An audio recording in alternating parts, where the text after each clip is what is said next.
Okay, so I decided to take a little walk, and I'm going to find the spot where James Baldwin lived here in St Paul de Vence. And I'm on this street. It's called Chem du Pilon, and I'm probably getting really close. I think I'm like within 5 minutes.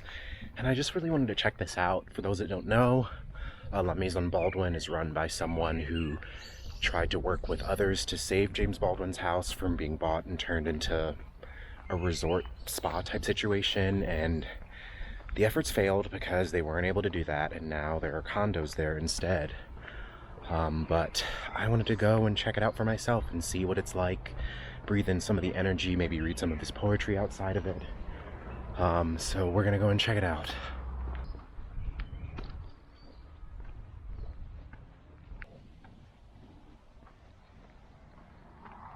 Saw it? I think I saw it. Yeah, I honestly have no clue. I don't know.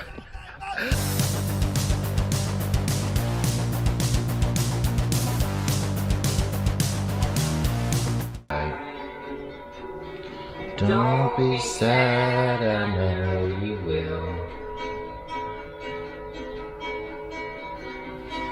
Don't give up until true love will find you in the end.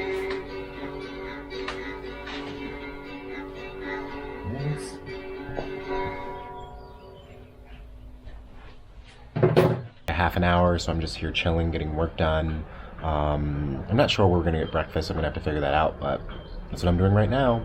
The cottage feels even cozier than it did before, and I'm gonna do a cottage tour. I just haven't tried to yet because I think I wanted to be like 73 questions, but yeah, I feel good. I'm drinking coffee. I need coffee, and yeah, this is my work desk over here. I've never really sat here, so it's kind of nice to... Oh! I really sat at this desk before, so it's nice to... I moved it around, I got a view of the window. I wish there was a little bit more light in here, but I can handle it. That's for this podcast episode. I'm about 40 minutes in. The overall episode is, I think, like 120 minutes, but I'm gonna only upload an hour and then upload the full version on my Patreon, which is something I should have been doing for a while. I usually upload part 1, part 2, but this is a better way. Back to editing.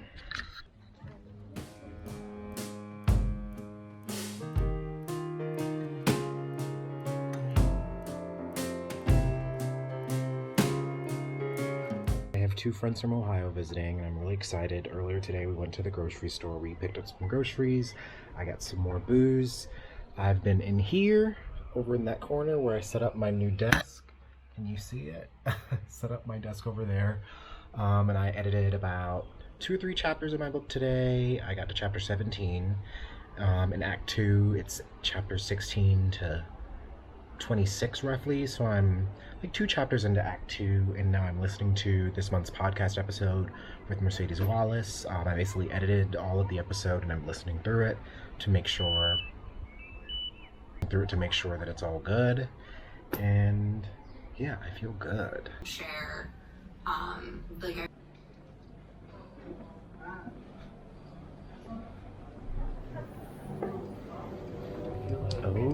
Because I feel like that's something that people... Yeah, that's a good Because idea. most people come here for the day and most of the night. But... Like-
near my cottage that has Wi-Fi.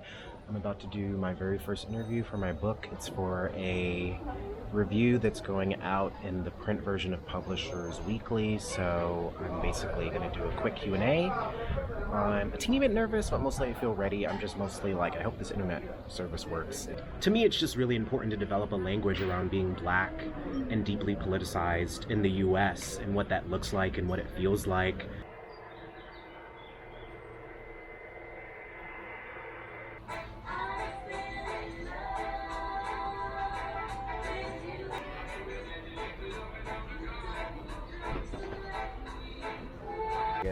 For a little bit of backstory, I met my friends that are visiting here in college, and this most recent friend that you see in the vlog, her name is Samantha, and we met in 2016 while working a political organizing job that we both quit on the same day, and we traveled to Standing Rock together, and she's actually mentioned in my memoir.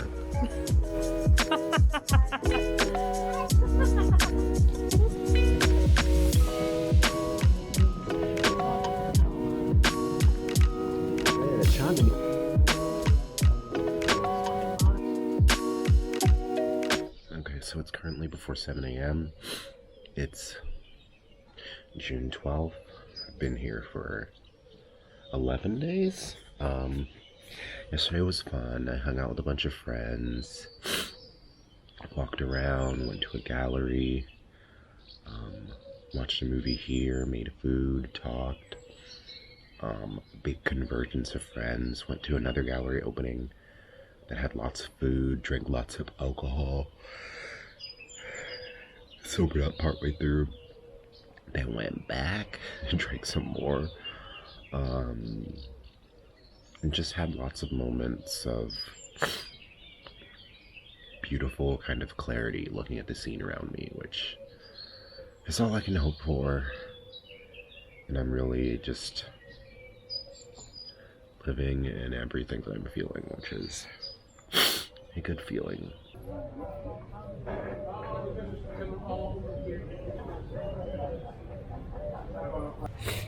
Okay, how's your experience been so far in St Paul de Vence?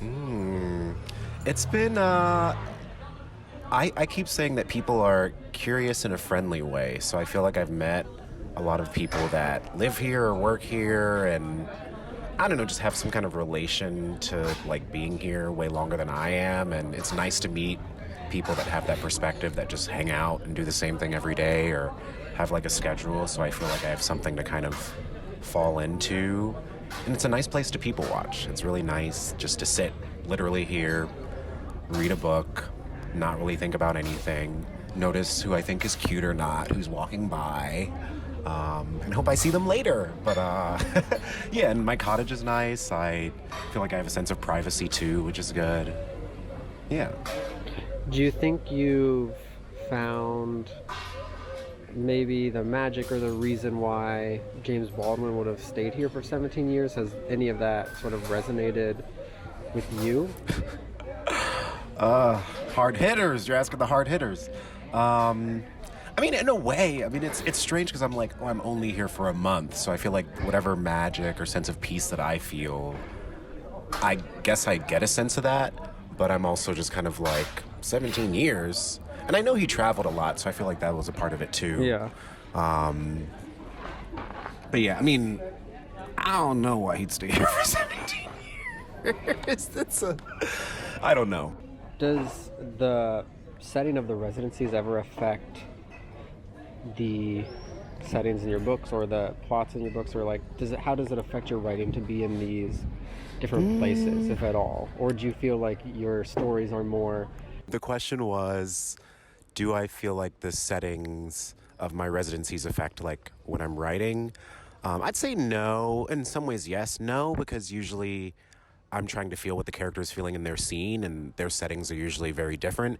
But sometimes there's elements of a place I'm in, like usually like the sounds of like people putting plates away, or the chatter, or when I was in New York, it was like the sounds of the subway, like something about, for me, usually sound in a place and like what the air feels like. Those kind of things can translate, because that's like, part of it is emotional, like the things that you notice or why you notice them. And so I try to bring pieces of the places I'm in, even if it's just a sound, into my scene. And so usually it's like more, I guess, elemental in a way. Yeah. Well, thank you for interviewing me, Vogue, and I'll see you next time.